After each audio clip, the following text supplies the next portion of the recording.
This segment brought to you by Kansas Regenerative Medicine Center. Your stem cells, your health, your life. Welcome back. And speaking of Jesse James living out his life in Kansas, which is totally bogus, no matter what the History Channel said, the Jameses didn't spend a lot of time in Kansas because Kansas was full of Yankees, Union veterans, and having been Confederate guerrillas. And Jesse James did not ride with Quantrell. I don't care what you heard. No, he did not. He did ride with Bloody Bill Anderson, but not Quantrell. And I keep seeing that over and over. In fact, it was on some quiz show the other day, about Jesse riding with Quantrell. Nope. All right. She was there. I was there. When they rode by the house, I'm like, where's Jesse? He's not with you. So, no, he didn't. But the reason, seriously, that the Jameses didn't come over into Kansas very often to loot and plunder and steal and all this stuff, it wasn't safe. They try to keep their activities to a place where they can disappear into the countryside and somebody's going to take care of them. They can hide out with, friends or relatives, former Confederates, Confederate sympathizers, where they're a little safer. Kansas, not so much sympathy in Kansas. So they didn't spend much time over here except for the story we've got today, where they did come over to Kansas to ride a train. In early December of 1874, 5 members of the infamous James Gang rode to Muncie, a small town 12 miles west of Kansas City.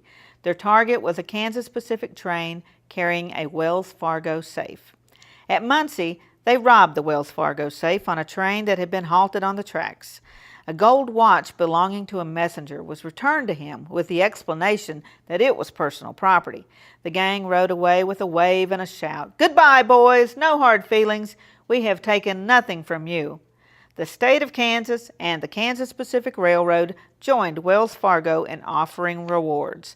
The state of Missouri cooperated in trying to track down the robbers, but it was only by accident that one actually was arrested.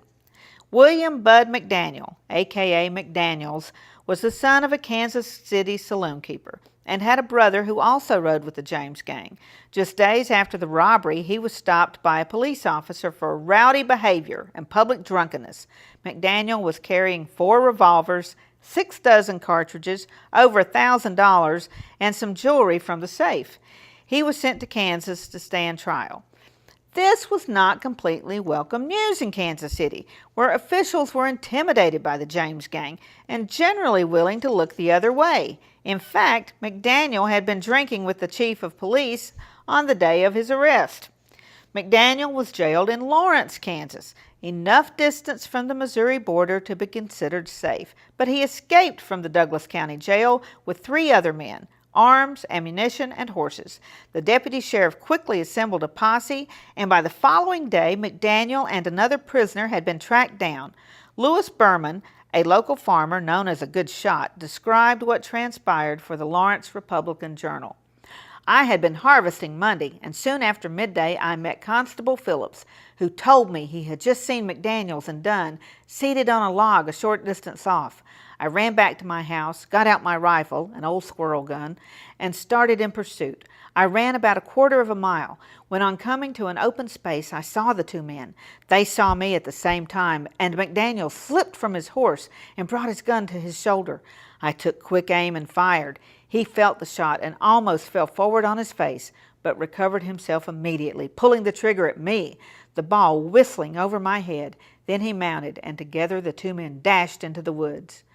The outlaw died within hours, remaining silent to the end about the identities of his accomplices in the Muncie train robbery.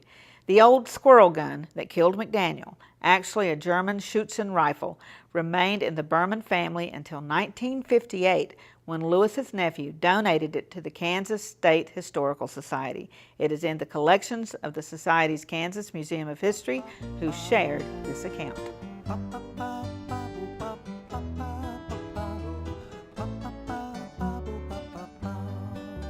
Buffalo Bill Cody earned his legendary title in Oakley. Bring the family and come celebrate Oakley's pioneering history and unique geography at two sites, the Buffalo Bill Cultural Center and the Fick Fossil Museum. Cody's statue marks his achievements and welcomes visitors to the Cultural Center. The Fick Fossil Museum houses world-class fossils and artifacts. You'll find Oakley at the hub of U.S. Highways 83 and 40 and I-70. Stop for the legend. Stay for the day. Discover Oakley.